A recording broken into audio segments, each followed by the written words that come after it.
Perhaps the man with the toughest job in Europe. Mario Draghi must defend a currency under daily attack, push governments in perpetual disagreement into collective action, if he can, and try to show the markets he is completely independent. After today's decision, inflation should remain in line with price stability over the policy-relevant horizon. Owing to their unfavorable effects on financing conditions and confidence, the ongoing tensions in financial markets are likely to dampen the pace of economic growth in the euro area in the second half of this year and beyond. The problems are plentiful. Markets betting billions against the weaker nations of the eurozone, crushing them under rising interest rates. Then Greece. Its government teeters on the edge of collapse days after angering its partners in calling for a referendum on a painfully negotiated bailout.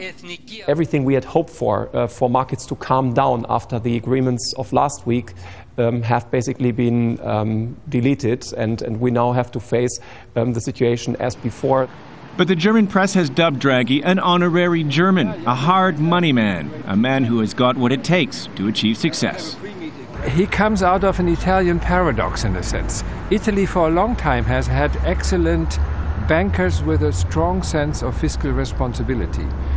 And on the other hand, the country at large and its policies have not shown that. Before taking on this job, Draghi badgered Italy's Prime Minister Silvio Berlusconi to cut spending so as to drive down government borrowing costs.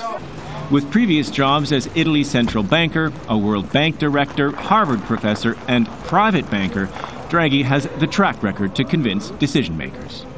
Mario Draghi needs to convince other people, and not just the critics of capitalism who have come to camp out in front of the European Central Bank. He needs to convince the markets. The bank is buying up the bonds of the troubled eurozone economy so that the governments can continue to finance themselves, and that includes bonds of the Italian government. But if he does too much of that, he may be seen as playing for the home team, endangering the credibility of the European Central Bank, the euro's last line of defense. Nick Spicer, Al Jazeera, Frankfurt.